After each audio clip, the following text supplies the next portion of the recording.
Começa agora um programa que traz tudo sobre o livro mais lido em todos os tempos. Apresentamos O Som do Livro.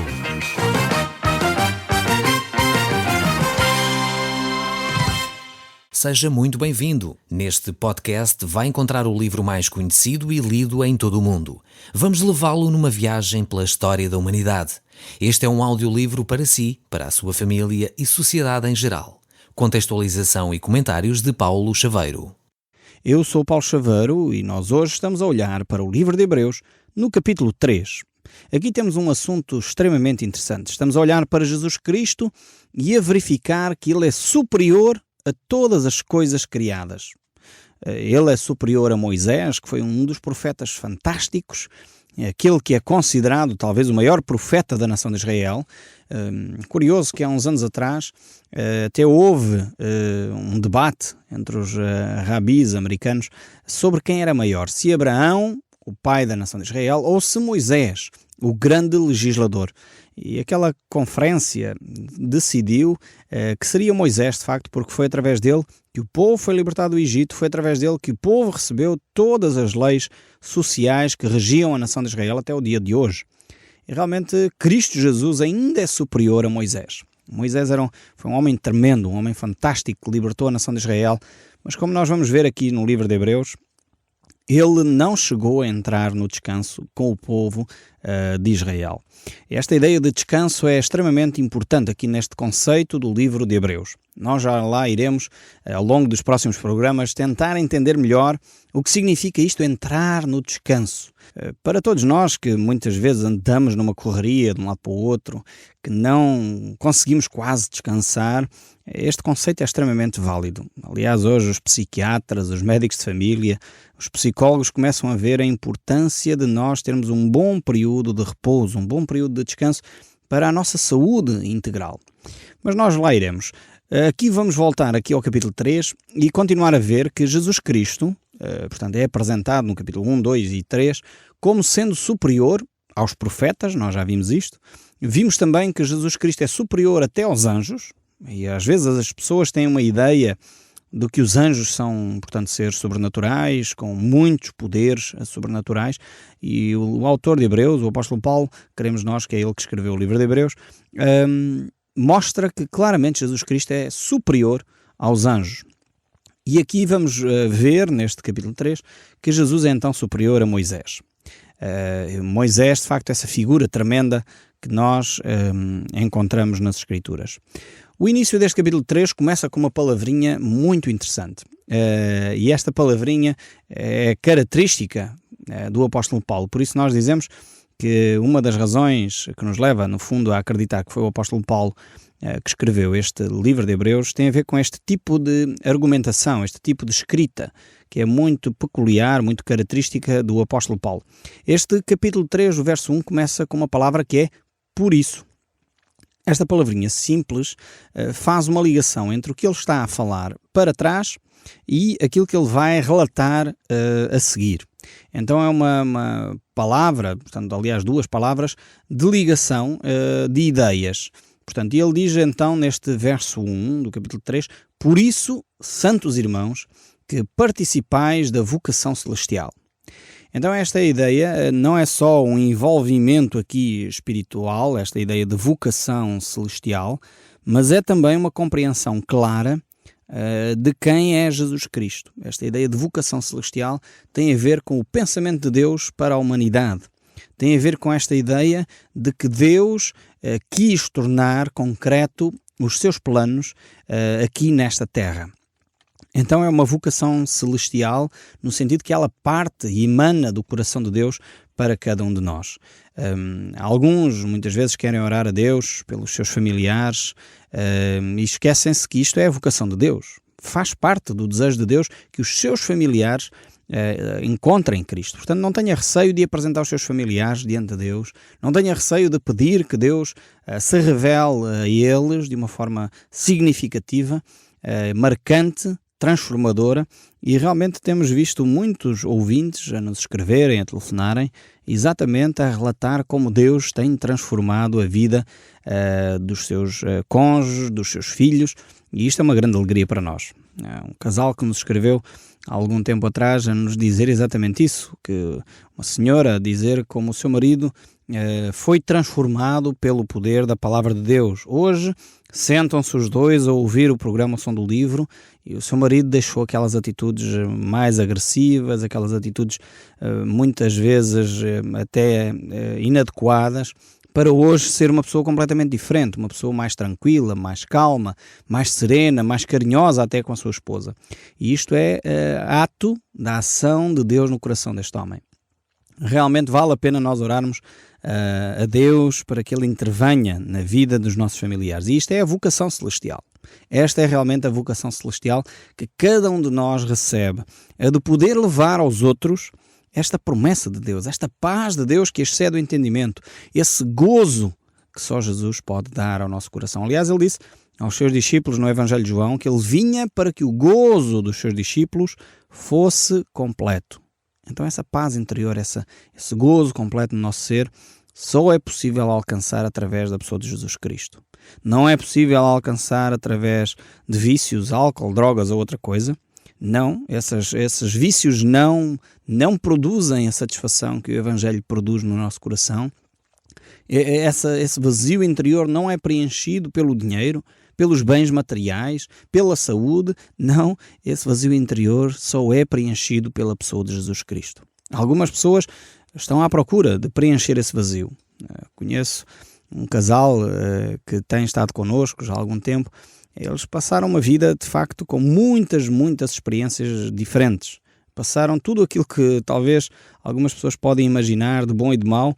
E a certa altura o esposo me dizia que esse vazio interior que ele sentia que não foi preenchido por nada até aquele momento, nem pelos bens materiais, nem pelo álcool, nem pelas drogas, nem por outras coisas, está a ser preenchido pela pessoa de Jesus Cristo. Isto é uma experiência tremenda, pois realmente é exatamente isso que nós temos anunciado aqui. Cristo pode preencher esse vazio. É por isso que aqui o autor de Hebreus diz claramente que Jesus Cristo é superior a tudo. Superior à religião, superior à legislação, superior aos profetas, superior aos anjos, superior a qualquer outra coisa criada, superior a Maria, superior aos apóstolos, superior a qualquer outra coisa criada. Jesus Cristo é Deus eterno, feito homem, que habitou entre nós para trazer a salvação a cada um de nós. Esta é a mensagem poderosa do Evangelho. Por isso nós temos que analisar as Escrituras tal qual elas são. Um grande estudioso da Bíblia, John Wycliffe, que tornou-se hoje em dia uma instituição em homenagem a este homem, que foi um dos grandes homens que se dedicou à interpretação das Escrituras Sagradas.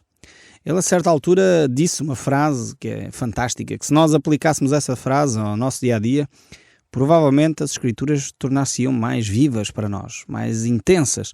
Ele disse: certamente nos ajudaria muito a entender as Escrituras se não olhássemos só para o que está diante dos nossos olhos. Veja bem esta expressão dele. E ele continua a dizer: mas entendêssemos quem escreveu, para quem escreveu, com que palavras, em que tempo, onde, com que intenção e em que circunstâncias, e se víssemos o que está antes e depois desse texto bíblico. Que é uma regra de ouro para a interpretação da Bíblia. Se nós ficarmos só com estas ideias, se ficássemos só com estas ideias de John Wycliffe, certamente a palavra de Deus tornar-se-ia muito mais viva, muito mais eficaz, como nós vamos ver no capítulo 4, muito mais tocante para os nossos dias. Eu vou repetir esta frase porque nela encontramos tudo o que é necessário para nós podermos interpretar bem as Escrituras. Então você tome muita atenção, porque aqui está um segredo como interpretar a Bíblia. Ele diz a certa altura, então, John Wycliffe, citando-o, diz: certamente nos ajudaria muito a entender as Escrituras se não olhássemos só para o que está diante dos nossos olhos, mas entendêssemos, primeiro, quem escreveu. Em segundo lugar, quando olhamos para o texto bíblico, devemos fazer a pergunta: para quem o autor sagrado escreveu? Depois, olhar com que palavras ele escreveu. Depois analisar o tempo em que ele escreveu, o contexto histórico. Depois olharmos onde ele escreveu, o contexto cultural. Depois analisarmos com que intenção ele escreveu, qual o objetivo que ele escreve. Depois, Em que circunstâncias? Estava preso, estava solto. Portanto, as circunstâncias em que este texto bíblico foi escrito. E se víssemos o que está antes e depois do texto bíblico, ou seja, o contexto literário. Um dos erros das seitas, dos grupos religiosos que tentam torcer as Escrituras e fazem com que a Bíblia diga o que, enfim, o líder bem entende, é que normalmente eles não analisam o contexto histórico e o contexto literário.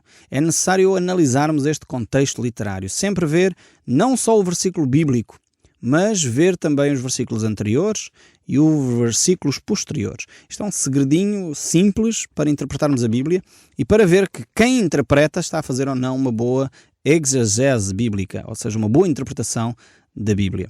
Precisamos ter esta atenção muito clara para não sermos ludibriados por quem pega nas Escrituras para fazer dizer o que bem entende.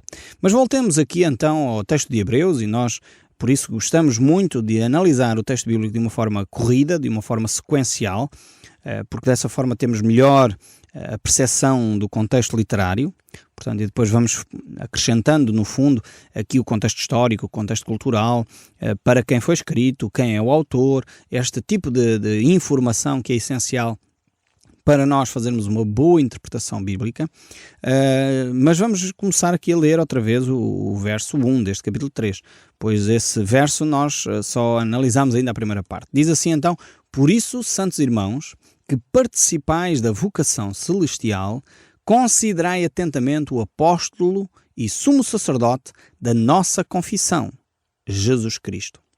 Temos aqui esta palavra extremamente interessante, considerai atentamente. Então, analisando esta ideia aqui, o que é que significa considerar atentamente? Considerar atentamente significa que temos que dar tempo, temos que dar atenção, temos que parar para pensar. E hoje uma das grandes dificuldades da nossa sociedade é parar. As pessoas não conseguem parar. Andam a correr do trabalho para casa, depois para atividades sociais, compromissos com a família, assuntos particulares para tratar, burocracia, o nosso país é perito em burocracia, andamos a correr embranhados em papéis e na realidade não temos quase tempo para descansar, para respirar fundo. Hoje a nossa sociedade suspira por um tempo para respirar fundo, para parar e refletir. E eu creio que uma das razões pelas quais tantos problemas não se resolvem é exatamente por isso. Porque nós nem temos tempo para analisar os problemas. E a sociedade hoje entope-nos com tanta coisa, e hoje vivemos num mundo onde o entretenimento tem um papel muito importante. São gastos milhões e milhões de euros em entretenimento, mas no entanto continuamos com uma sociedade, e nunca tivemos antes uma sociedade tão deprimida, que sente tanto a solidão como a nossa sociedade atual, como a nossa geração.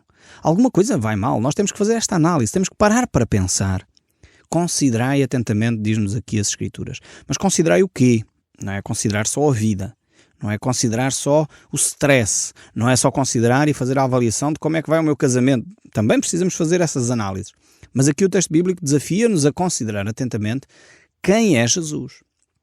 Ele que é o apóstolo, e aqui a palavra apóstolo significa enviado. Há aí uns senhores que de vez em quando se auto-intitulam apóstolos, mas no fundo a palavra apóstolo tem um significado que é enviado. Jesus Cristo é aqui manifestado como um apóstolo, no sentido que ele é enviado por Deus para ser realmente um exemplo entre nós, um modelo entre nós, o Deus feito homem, o nosso Salvador, aquele que nos redime do nosso pecado. Jesus Cristo foi enviado com uma missão concreta. Então, nesse sentido, é apóstolo. Há pessoas que são enviadas por si próprias, são elas que se auto-enviam. Eu acredito sinceramente na autoridade delegada. Ninguém é, no mundo, a autoridade máxima, seja do que for. Portanto, essa ideia de um líder de uma religião supremo, que é o representante de Deus na Terra, não encontra esse respaldo nas Escrituras. E nós já temos compartilhado aqui vários textos que mostram. O apóstolo Pedro, vamos lá chegar, ele próprio que foi considerado o primeiro líder supremo da Igreja, na Bíblia nós não encontramos isso. E nós vamos poder conversar sobre isso juntos. Vamos abrir o texto bíblico e ver. Ele próprio assume que o sacerdócio é universal. Todos nós somos sacerdotes de Deus e, aliás, ele diz que ele é bispo como cada um daqueles que eram bispos naquela altura. Então, realmente, temos que ter uma compreensão das Escrituras. Mas hoje em dia há esse fenómeno de vários líderes religiosos que acham que é um título mais pomposo ser apóstolo. Então, auto-intitulam-se apóstolos. Eu creio que uma pessoa, para ser apóstolo, bispo, pastor, padre ou outra coisa qualquer, tem que ser ordenado por alguém superior a ele. Seja um grupo de pessoas que lhe dá autoridade, porque as pessoas só têm autoridade quando lhe é delegada. Ninguém pode ter autoridade por si próprio. Então, Jesus Cristo, ele próprio assumiu esse papel, ele dizendo que ele não vinha de modo próprio. Ele não veio com a intenção, só ele tomou essa decisão. Não, foi enviado pelo Pai. Por isso mesmo ele aqui assume-se como apóstolo. É apóstolo e depois tem aqui um I. Então, quando nas Escrituras nós encontramos um I, significa que há uma ideia de valor igual. Portanto, Jesus Cristo é apóstolo e, portanto, esta ideia de I, com valor igual, com posição igual, ele é também sumo sacerdote. Então, se você nas Escrituras encontrar um I, ou seja Escrituras, ou seja num livro secular, ou ideias de um livro qualquer, significa que é uma ideia de valor igual. Portanto, estamos a falar de que Jesus é apóstolo, mas também ele é sumo sacerdote igualmente. Então, esta ideia de sumo sacerdote é extremamente interessante também, porque significa que nós temos um que nos representa. O sumo sacerdote, e nós iremos ver mais para a frente o que é que isto quer dizer, mas de uma forma mais detalhada, mas o sumo sacerdote era o representante do povo diante de Deus. Ao contrário do profeta, e não confundamos sumo sacerdote ou sacerdote com profeta, porque não são a mesma coisa. Profeta era alguém que falava em nome de Deus, alguém que representava Deus diante do povo. O sacerdote era exatamente aquele que representava o povo diante de Deus. E o profeta, alguém que representava Deus diante do povo. É no fundo como uma estrada de duas vias. Enquanto o profeta provém de Deus, portanto tem uma mensagem que provém de Deus, o sacerdote tem uma mensagem que provém do povo para Deus. Então, realmente assim, espero que com esta imagem da estrada nos ajude a perceber que o sacerdote é o representante do povo diante de Deus. E Jesus Cristo é este sumo sacerdote. Ele desempenha esta função e ele, por isso, é superior, muito superior a Moisés. Moisés era considerado um maior profeta da nação de Israel, mas, no entanto, Jesus Cristo ainda é superior, porque não é só profeta, é também sacerdote e nós, como iremos ver, Jesus Cristo é também rei. Então, temos de facto Jesus Cristo que assume estes três papéis, estes três ministérios fundamentais que assentam em Jesus Cristo. O verso 2 prossegue a dizer, portanto, capítulo 3 de Hebreus, o verso 2 diz: o qual é fiel àquele que o constituiu, como também o era Moisés, em toda a casa de Deus. Aqui temos uma expressão muito rica, esta ideia aqui de que Moisés era um servo fiel. E realmente temos esta ideia, ele era fiel onde? Ele era fiel, mais uma vez estamos a aplicar aquela máxima de John Wycliffe para interpretar os textos. Onde é que isso acontece? Moisés era fiel na casa de Deus. E esta palavra aqui, casa de Deus, surge pelo menos 7 vezes aqui neste texto que nós estamos a abordar. Moisés então era um homem fiel a Deus, um homem que servia a Deus. Mas esta é a grande diferença entre Moisés e Jesus Cristo. Enquanto Moisés era servo na casa de Deus, Jesus Cristo era filho de Deus. Então era o dono da casa. Moisés servia ao dono da casa. Enquanto Moisés era fiel, Jesus era fiel igualmente, mas Jesus é o criador da casa e Moisés é simplesmente o servo dessa casa. E nós sabemos que, apesar de Moisés ser considerado aqui um servo fiel, ele, a certa altura, houve coisas que ele fez de forma errada. Estou-me a lembrar daquele episódio onde Deus lhe mandou falar à rocha, e a rocha ali simbolizava a pessoa de Jesus Cristo, e Moisés pega na vara, irritado com o povo, e pumba, dá com a vara na rocha, batendo na rocha. E isso causou-lhe danos sérios, porque a Bíblia nos mostra que Jesus Cristo não pode ser crucificado 2 vezes. E Moisés ali tomou uma atitude que levou a esse fim.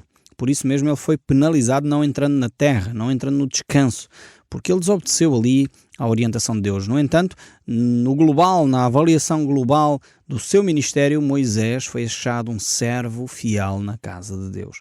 E o verso 3 prossegue: Jesus, todavia, tendo sido considerado digno de tanto maior glória do que Moisés, quanto maior honra do que a casa, tem aquele que a estabeleceu. E aqui esta ideia que eu já falei, de que Moisés é servo, Jesus Cristo é o dono, é o proprietário, é o senhor daquela casa.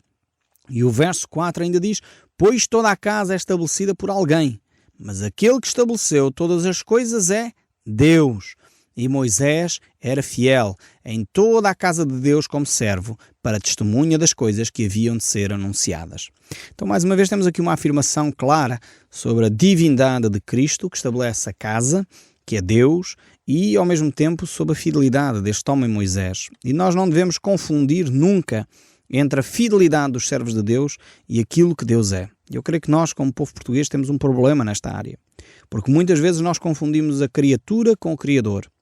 E se nós olharmos para os grandes servos de Deus, nós vamos ver, e se calhar em Portugal, há uma imagem levantada a essa pessoa. Se olharmos para Pedro, para João, se olharmos para Maria, e em Portugal, no nosso país, realmente é muito devoto a Maria, mas a Bíblia mostra que Maria foi mãe de Jesus, importantíssima senhora, desempenhou um papel fundamental na história da humanidade, mas quem é o Salvador é Jesus Cristo.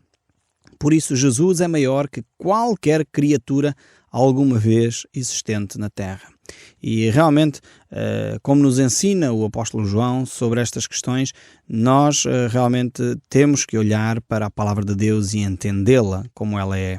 Ele diz a certa altura, na primeira carta de João, capítulo 2, verso 19, ele diz: eles saíram do nosso meio. Essas pessoas que muitas vezes deturpam as Escrituras, que pegam nas Escrituras para valorizar criaturas em vez do Criador, eles saíram do meio de nós, diz ele, entretanto não eram dos nossos, porque se tivessem sido dos nossos, teriam permanecido connosco. Todavia eles se foram para que ficassem manifesto que nenhum deles é dos nossos. Esta era a atitude que João manifesta, e aqui ao sair de nós significa sair do ensino bíblico. Não é sair necessariamente de uma congregação, não é sair necessariamente de um grupo religioso que nós consideramos maioritário. Não, não tem a ver com isso. Tem a ver com o sair do princípio e do ensino bíblico. Isso é o que é sair do nosso meio. Realmente nós precisamos de entender cada vez mais as Escrituras, para que nós possamos viver e honrar a palavra de Deus. Viver e honrar aquilo que é superior a todas as coisas, que é a pessoa de Jesus Cristo. E não devemos sair deste ensino que as Escrituras Sagradas nos dão. Não devemos sair do ensino que a Bíblia tem para nós. O Som do Livro, uma produção da Rádio Transmundial de Portugal.